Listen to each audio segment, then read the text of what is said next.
Hello दोस्तों, नमस्कार। मेरा नाम है प्रशांत। स्वागत है आप सभी का आपके अपने यूट्यूब चैनल स्मार्ट सैल्यूट में। दोस्तों, हाल ही में वित्त मंत्री निर्मला सीतारमण जी के द्वारा एक बयान निकल के सामने आया है, जिसमें बताया गया है कि अब सरकारी कर्मचारियों को पुरानी पेंशन योजना की तरह ही लाभ दिए जाएंगे।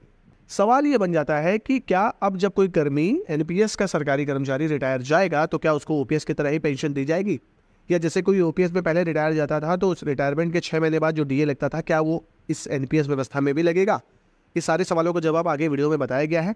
तो जानने के लिए, देखने के लिए बने रहिएगा वीडियो पे। चैनल पे नए हैं तो चैनल को सब्सक्राइब कर लीजिए, बेल आइकन दबा लीजिए, ताकि ऐसे वीडियो आपको मिलते रहे और आप ऑलवेज अपडेट रहें। चलिए बिना देरी करते हुए वीडियो को स्टार्ट करते हैं। दोस्तों, जैसा कि आपको पता है कि एनपीएस में संशोधन करने के लिए एक उच्च स्तरीय पैनल की सिफारिश की गई है, जिसमें कि पैनल जो है वो ये काम करेगा कि कर्मचारियों को उनके अंतिम वेतन का 40 से 50% तक पेंशन दे सके।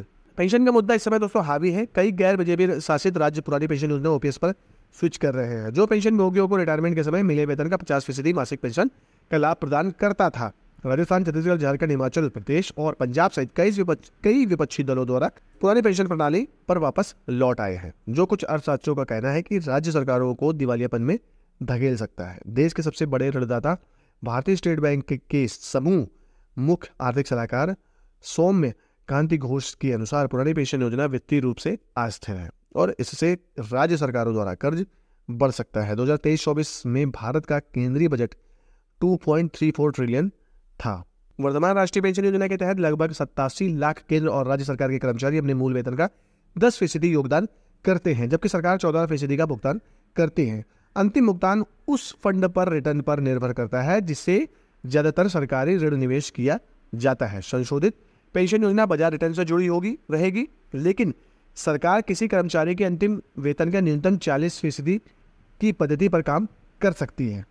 यानी इसका मतलब यह है कि यदि भुगतान आधार राशि से कम है तो सरकार को पेंशन में कमी को पूरा करने के लिए हस्तक्षेप करना होगा। वर्तमान में कर्मचारी औसतन 36% से 38% के बीच औसत रिटर्न अर्जित करते हैं। तो दोस्तों, ये जो मामला पूरा बताया गया, इसमें मैं आपको ब्रीफ करता हूँ कि जो कहा गया, जो कमेटी बनाई गई है, जो पैनल बनाया गया है, वो एनपीएस को संशोधित करके उसको और अच्छे से रिवाइज करके ओपीएस जैसा लाभ कर्मचारियों को दे सकती है। जिसमें जैसे कि जब कोई कर्मी ओपीएस में रिटायर जाता है, आपको मालूम होगा कि उसको एक फिक्स पेंशन दी जाती है, जो कि उसके बेसिक का 50% पेंशन एक फिक्स होता है कि इतना मिलेगा। तो इसी प्रकार से एनपीएस में भी अब ऐसा कर दिया जाएगा कि जब कोई कर्मी रिटायर जाएगा तो उसको 40 से 50% तक पेंशन दिया जाएगा।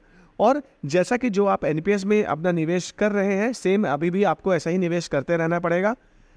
जीपीएफ सुविधा लागू होगी या नहीं होगी, इस विषय में पूरी तरीके से खुल के नहीं बताया गया है, लेकिन जब आप रिटायर जाएंगे तो जब ओपीएस में आपको 6 महीने बाद जो डीआर मिलता है, एनपीएस में भी वो आपको दिया जा सकता है, जिसकी संभावना ज़्यादा है। लेकिन जीपीएफ अकाउंट आपका ओपन होगा, ये अभी पूरी तरीके से क्लियर नहीं किया गया है। तो फिलहाल ये जो इस मामले में बताया गया कि यदि कोई कर्मी एनपीएस में रिटायर जा रहा है और उसका जो पैसा मार्केट में लगा हुआ है और सपोज दैट मार्केट थोड़ी सी डाउन चली गई और उसकी पेंशन जो है वो 40 से 50% तक नहीं बन पा रही है, तो फिर सरकार को अपने राजकोष से उसमें पैसा मिलाकर उस कर्मचारी को पेंशन देनी होगी। ये जो बयान आया है, ये सरकार का बयान आया है, जिसमें ये बताया गया है कि अब इस तरह के एनपीएस के जैसे ही ओपीएस के फायदे दिए जाएंगे। कर्मचारियों का दोस्तों इस पर क्या कहना हुआ?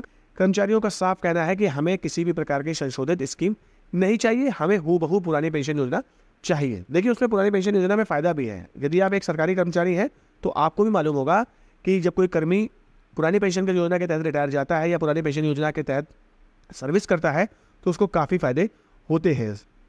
फिलहाल अभी जो ये खबर आई है वो मेरे द्वारा आपको बताई गई है। आगे क्या अपडेट आएगा बताता रहूँगा ऐसे ही। यदि आपने अभी भी चैनल सब्सक्राइब नहीं किया हुआ तो सब्सक्राइब कर लीजिएगा, बेल आइकन दबा लीजिएगा। मिलते हैं अगले वीडियो में, तब तक के लिए जय हिंद, जय भारत।